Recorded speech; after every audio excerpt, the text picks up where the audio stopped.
હિન્દુ આધ્યાત્મિક અને સેવા સંસ્થાન ગુજરાત દ્વારા આગામી 23 જાન્યુઆરીથી 26 જાન્યુઆરી 2025 દરમિયાન વસ્ત્રાપુર જીએમડીસી ગ્રાઉન્ડ ખાતે હિન્દુ આધ્યાત્મિક અને સેવા મેળાનું આયોજન કરવામાં આવ્યું છે, જેનું ગૃહમંત્રી અમિત શાહ દ્વારા ઉદ્ઘાટન કરાયું અને આ આધ્યાત્મિક મેળામાં જોવા મળશે વિસરાતી વનસ્પતિ સાથે જ અનેકવિધ વનસ્પતિથી શારીરિક ફાયદા વિશે પણ માહિતી મળશે। आध्यात्मिक मेला में तमने वनवगड़ो ग्रुप है तेनो एक स्टॉल जोवा मळशे। आ स्टॉल में तमने अलग अलग प्रकारनी वनस्पति है ते पण जोवा मळशे। आपे લીમડા विषे जाण्युं हशे, वड विषे जाण्युं हशे, आंबली विषे पण जाणता हशो, परंतु करंज, अधेड़ो अने उमरो, कबोय, खेर, बावळ आ अमुक नाम है जो तमने नवा लागता हशे। जीवंती है, अहीं ऑल स्पाइसीस लखेलुं छे અને ખાસ કરીને સોમલત લખવામાં આવ્યું છે, અરુલ છે। આ બધી વસ્તુઓ શું છે અને તેનો ફાયદો શું થાય છે તે વિશે વાતચીત કરવા માટે મારી સાથે વૈદ્ય પ્રકાશ ચૌહાણ છે, તેમની સાથે વાત કરીશું। પ્રકાશભાઈ, શું કહેશો? દરેક વસ્તુ અહીં મૂકવામાં આવી છે, લોકો સુધી આ પહોંચવાનો પ્રયત્ન છે। સૌથી પહેલાં તો આપણે સ્ટોલ લગાવ્યો, તેનો પર્પઝ શું છે તે પહેલાં કહેશો। નમસ્તે। આજના હિન્દુ આધ્યાત્મિક મેળામાં અમે અહીંયા संस्कृति साथे प्रकृति ने जोड़वा माटे आव्या छे अने एटले ज आप जोई शको छो अमे सोशियल मीडिया में चालतो एक एवो परिवार वनवगड़ो परिवार के जेमां अत्यारे 5.5 लाख लोको कोई आशय वगर मात्र प्रकृति साथे जोड़ाईने एक समूह में रह्या छे। त्यारे अमे अहींया एक नानो प्रयास कर्यो छे के प्रकृतिनुं एक नानुं स्वरूप अमे अहींया सर्जी शकीए अने लोकोने प्रकृति बाबते थोड़ा संवेदनशील बनावी शकीए। तो एवी छे के भगवान धन्वंतरी ज्यारे समुद्र मंथनमांथी निकळ्या त्यारे एमना हाथमां जे औषधि हती ए आ छे અને એનું નામ છે જીવંતી, એટલે કે જીવનને આપનાર।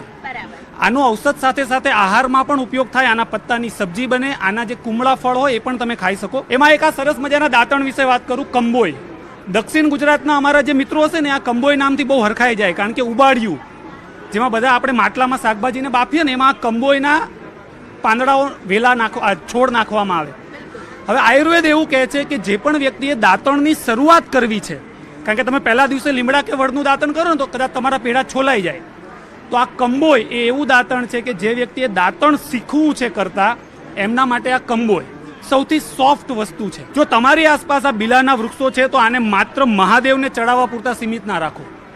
આ પાકા બીલાનું શરબત તમે ઉનાળામાં પીઓ એટલે ટીવીમાં જે આપણે એડ જોઈએ છે ને કે ભાઈ સૂર્યનારાયણ દેવ સ્ટ્રોથી તમારા બાળકને ડિહાઇડ્રેટ કરે, આ બધી તકલીફોથી તમે મુક્તિ મેળવી શકશો। ઉનાળે ગમે તેવી ગરમીમાં તમારું શરીર આનાથી તંદુરસ્ત રહેશે। ખાટી ભીંડીના બી છે, આ સફેદ અને લાલ બે પ્રકારની આવે। અને વન વિસ્તારમાં રહેતા જે મારા મિત્રો છે ને એ લોકો દાળમાં ટામેટા અને લીંબુના વિકલ્પમાં આ ખાટી ભીંડીના પત્તાઓ વાપરતા હતા। અને મારી દરેક મિત્રોને વિનંતી છે કે તમારા ઘર આંગણે આ ખાટી ભીંડીનો છોડ એકવાર ઉછેરી જુઓ। એના પત્તા અને એના ફૂલની જે કળીઓ હોય છે, પત્તીઓ હોય છે, એ એકવાર તમે ચાખી જુઓ। તમારો આ મોઢું છે ને જાણે દરિયામાં પૂર આવ્યું હોય ને એવી રીતે લાળ ગ્રંથિથી ભરાઈ જશે। વનસ્પતિને સાચવશો તો વનસ્પતિ આપણને સાચવશે। જે વનસ્પતિ વિસરાઈ ગઈ છે તે વનસ્પતિ વિશે માહિતી લઈને તેઓ આ સ્ટોલ લઈને આવ્યા છે। 4 દિવસ સુધી આ સ્ટોલ અહીં રહેશે। આ તો મારી થોડી જ માહિતી મેળવી, પરંતુ ઘણા બધા અહીંયા બીજ એવા છે કે જેના વિશે તમે જાણ્યું નહીં હોય, પરંતુ તેના ફાયદાઓ અનેક ગણા છે।